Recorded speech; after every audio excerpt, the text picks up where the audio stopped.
Eu queria dizer para vocês da minha alegria, da minha emoção de voltar a São Bernardo do Campo para poder participar de uma festa extraordinária com meninos e meninas, com professores e professoras que muitas vezes foram tratados como se fossem invisíveis nesse país.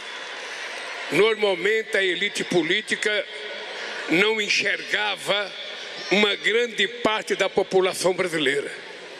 E o nosso desafio, que não é fácil, é dar visibilidade às pessoas negras, às pessoas brancas, às pessoas pobres, aos trabalhadores que só são lembrados em época de eleição para ser enganado, muitas vezes por políticos que não têm nenhum compromisso com vocês.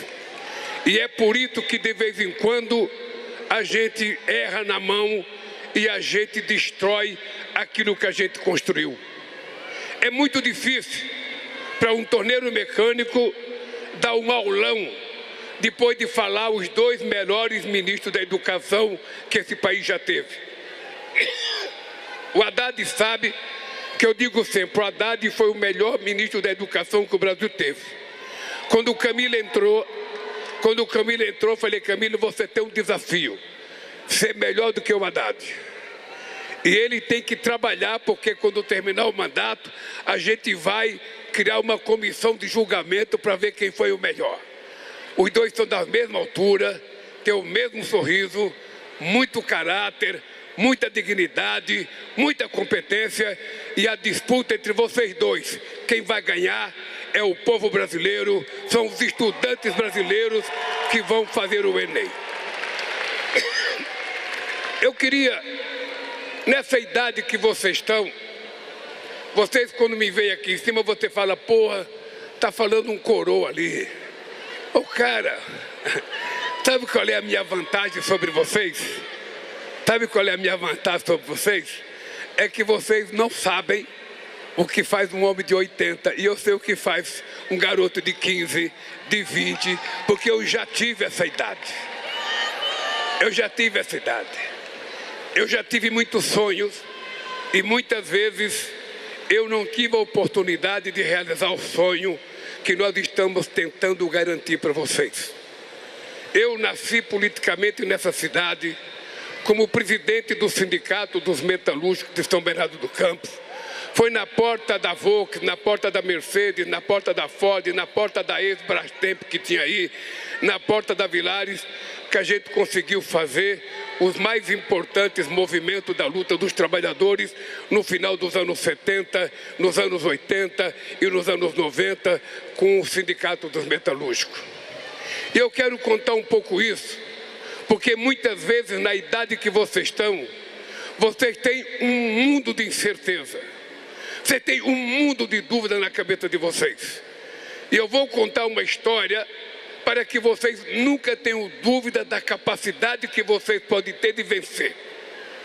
Eu sou de uma cidade, lá em Pernambuco, onde as crianças tinham muita possibilidade de morrer antes de completar 5 anos de idade de fome. E eu sobrevivi. Eu digo sempre, eu fui comer um pedaço de pão pela primeira vez com 7 anos de idade aqui em São Paulo. Eu não tenho diploma universitário. Eu tenho um curso primário e tenho um curso de torneiro mecânico. Eu fui o primeiro filho de uma mãe que abandonou o marido, porque nós viemos de Pernambuco para encontrar meu pai, porque ele deixou minha mãe grávida de mim em 1950 e veio para São Paulo. Em 52 a gente veio atrás dele, e ao invés da gente encontrar o pai que saiu de Pernambuco, a gente encontrou um homem casado com outra mulher e com uma penca de filhos. A minha mãe, com 8 filhos, todos menores, teve a coragem e a dignidade de virar as costas para o meu pai e levou a gente para morar num barraco. E ela sozinha criou 8 filhos. E o caçulinha dela virou presidente da República desse país, a quem eu devo a criação e a educação que eu tive. E é exatamente essa história que eu quero que vocês gravem na cabeça de vocês. Ninguém, na idade de vocês, tem o direito de desistir. Ninguém.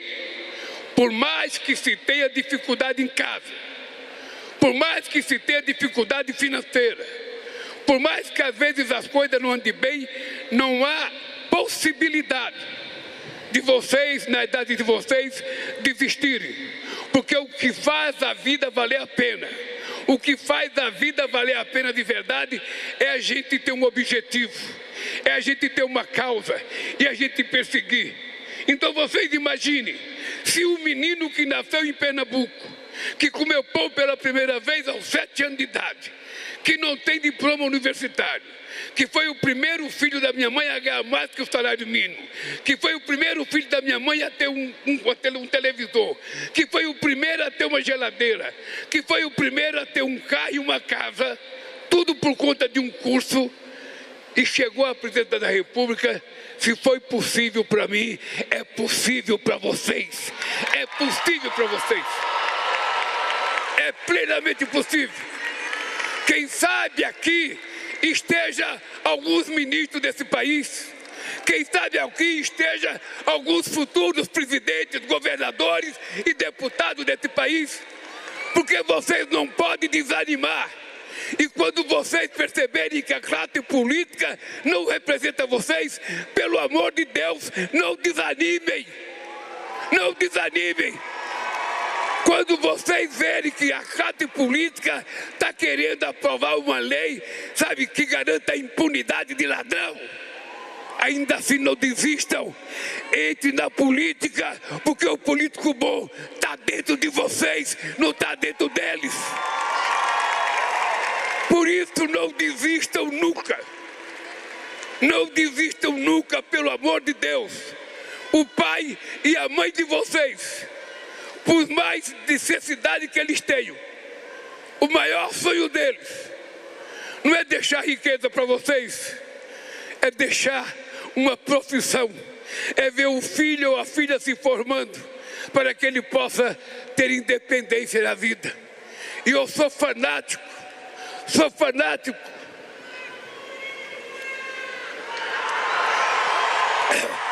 O que me faz ter obsessão pela educação é porque eu não tive a educação. Porque esse país nunca levou a sério a educação para o povo pobre. Nunca levou a sério.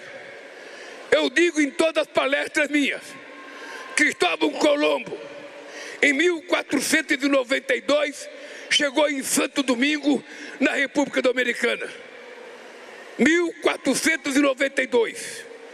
Em 1532, 40 anos depois, já tinha a primeira universidade em Santo Domingo. 40 anos depois. Cabral chegou aqui em 1500. E a primeira universidade brasileira só foi criada em 1920, 420 anos depois. Porque esse país era um país escravocrata. Esse país escravizava não apenas os negros que vinham da África, mas os nossos indígenas também eram escravizados e mortos, sabe, de tanto trabalhar cortando cana. Então pobre não precisava estudar. Quem tinha que estudar era o filho deles, porque ia para a Inglaterra, ia para os Estados Unidos, ia para a França, ia para a Espanha, e o pobre ia cortar cana, ia trabalhar de pedreiro, ia limpar terreno, ia fazer fossa. Era esse o destino que estava traçado para nós. E eu quero dizer para vocês que o destino nosso somos nós que traçamos, e vocês serão o que vocês quiserem ser. Vocês serão o que vocês quiserem ser. É por isso que vocês não podem deixar de cobrar do governo. Cobrar, exigir. Porque se não exigir, a gente pensa que está tudo bem. E por que eu tenho essa obsessão? Eu sei o que é um trabalhador sem profissão procurar emprego. E sei o que é uma menina sem profissão procurar emprego.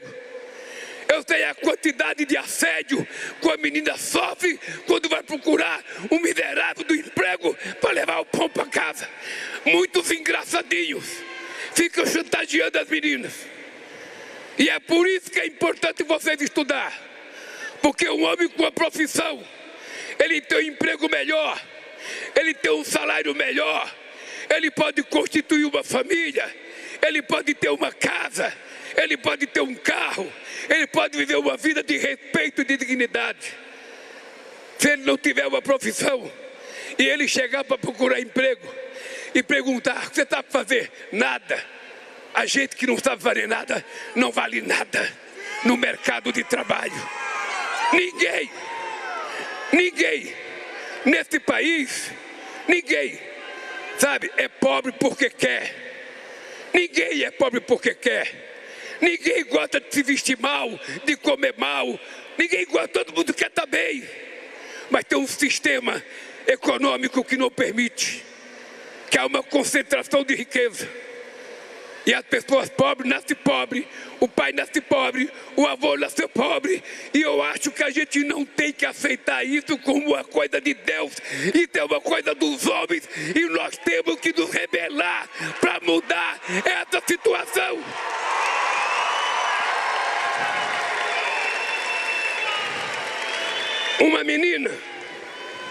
Uma menina ou uma mulher, uma profissão para ela é quase que uma coisa sagrada. Porque para a mulher uma profissão significa independência. Independência. Uma mulher não pode viver com alguém atrás de um prato de comida. Uma mulher não pode apanhar do marido porque ele paga o aluguel. Uma mulher tem que viver com outra pessoa se ela quiser viver. Por isso ela tem que ser tratada com respeito, com dignidade. E se ela tiver uma profissão,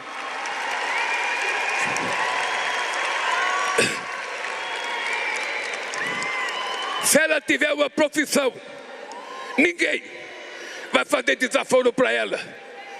Ninguém vai tentar fazer gracinha para ela. Ninguém vai tentar ficar, sabe, fazendo graça às custas das mulheres.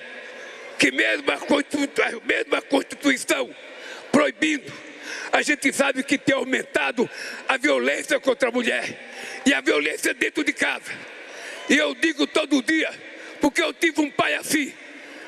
Um homem que bate numa mulher, ele não é homem.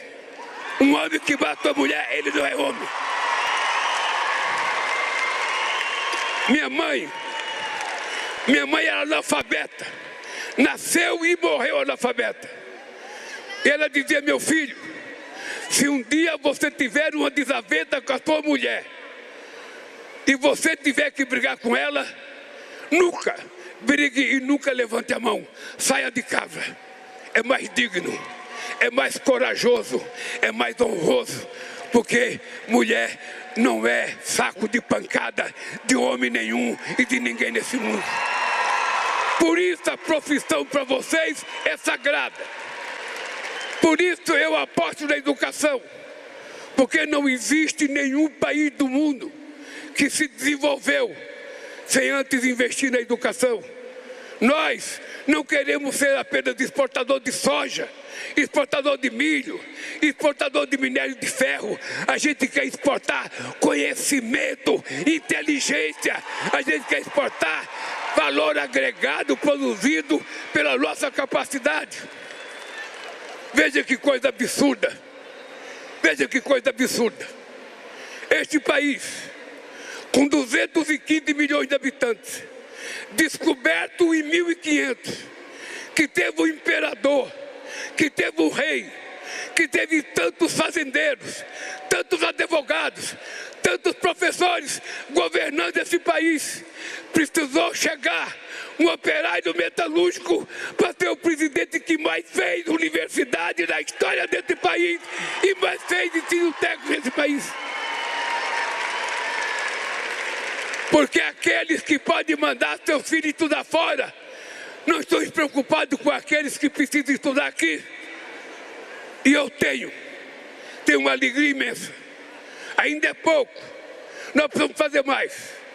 Eu estava falando para o Haddad agora. Nós aprovamos o pé de meia. O pé de meia,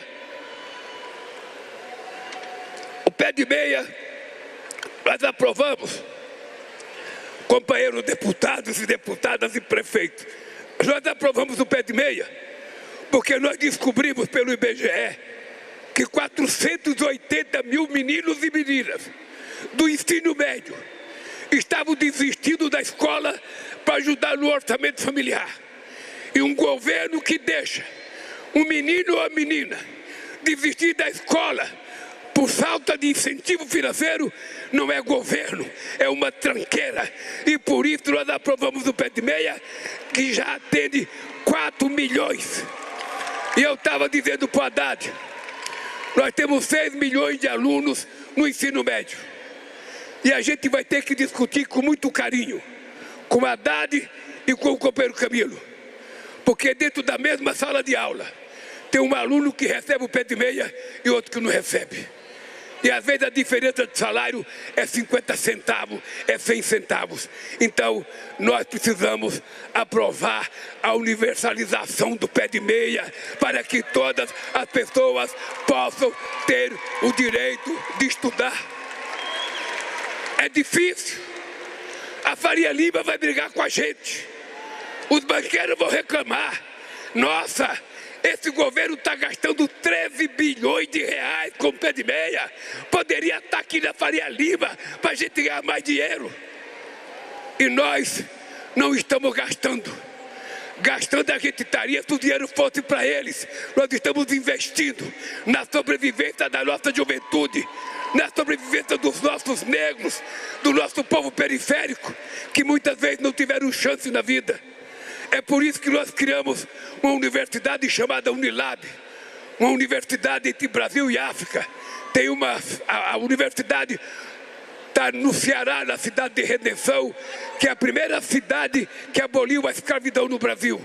Lá está estudando meninos e meninas de Angola, de Moçambique, de São Tomé e Príncipe, de Cabo Verde, de todos os países de língua portuguesa. E nós também fizemos uma universidade em Foz do Iguaçu, da América Latina. A gente quer formar uma doutrina latino-americana, com professor latino-americano, com estudante latino-americano, para que a gente possa sonhar que esse continente um dia vai ser independente, que nunca mais um presidente de outro país ouça falar grosso com o Brasil, porque a gente não vai aceitar. Não é uma questão de coragem, é uma questão de dignidade e de caráter.